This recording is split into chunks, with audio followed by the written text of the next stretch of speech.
ಸ್ನೇಹಿತರೆ, ಈ ವಿಡಿಯೋದಲ್ಲಿ ತುಂಬ ಪ್ರಮುಖವಾಗಿರುವಂಥ ಸ್ಥಳಗಳ ಬಗ್ಗೆ ತಿಳಿಸ್ತೀನಿ.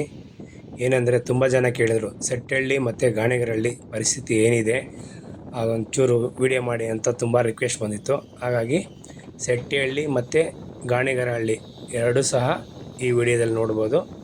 ನೋಡಿ, ಇದು ಏನು ನೋಡ್ತಾ ಇದ್ದೀರಾ, ಸೆಟ್ಟಹಳ್ಳಿ. ಇದು ಸೆಟ್ಟಹಳ್ಳಿ ಪ್ರಾಜೆಕ್ಟು ಸ್ವಲ್ಪ ನಿಧಾನ ಆಗ್ತಾಯಿದೆ ಆಗ ಮುಗಿಸ್ಕೊಡ್ತಾರೆ.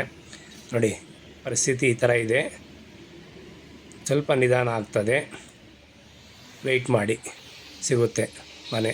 ತುಂಬ ಚೆನ್ನಾಗಿದೆ ಪ್ರಾಜೆಕ್ಟ್. ಇದು ಒಳ್ಳೆಯ ಜಾಗದಲ್ಲಿದೆ, ಸಿಟಿ ಒಳಗಡೆನೇ ಇದೆ, ಬೆಂಗಳೂರು ಸಿಟಿಯಲ್ಲಿ. ಇದೇನು ನೋಡ್ತಾ ಇದ್ದೀರಾ, ಸುತ್ತು ಶಿವರಾಮ್ ಕಾರಂತ್ ಬಡಾವಣೆ ನಿರ್ಮಾಣ ಆಗ್ತಾಯಿದೆ. ಅದರ ಮಧ್ಯದಲ್ಲೇ ಸಿಗುವಂಥದ್ದೇ ಈ ಗಾಣಿಗರಹಳ್ಳಿ ಪ್ರಾಜೆಕ್ಟು. ತುಂಬ ಸುಂದರವಾಗಿದೆ. ಇದು ತುಂಬ ಡಿಫ್ರೆನ್ಸ್ ಆಗಿದೆ, ತುಂಬ ಚೆನ್ನಾಗಿರೋಂಥ ಲೊಕೇಶನ್ನು. ಸ್ವಲ್ಪ ಔಟರ್ ಆದ್ರೂ ತುಂಬ ಚೆನ್ನಾಗಿರೋಂಥದ್ದು, ಒಳ್ಳೆ ಡಿಸೈನ್ ಮಾಡಿ ಅಪಾರ್ಟ್ಮೆಂಟ್ ಅನ್ನೋದೇ ತುಂಬ ಡಿಫ್ರೆಂಟಾಗಿ ಮಾಡಿದ್ದಾರೆ ಇಲ್ಲಿ. ಈ ಪ್ರಾಜೆಕ್ಟು ತುಂಬ ಚೆನ್ನಾಗಿದೆ.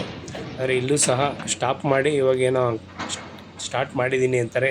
ನನಗೇನು ಕಾಣಲಿಲ್ಲ. ಸ್ವಲ್ಪ ನಿಧಾನ ಆಗ್ಬೋದು ಇದು, ಯಾಕಂದರೆ ಲೇಬರ್ಸ್ ಯಾರೂ ಕಾಣಲಿಲ್ಲ ಅಲ್ಲಿ ಇರೋ ವಾಸ್ತವ ಇದು. ನೋಡ್ತಾ ಇರೋರಿಗೆ ಧನ್ಯವಾದ.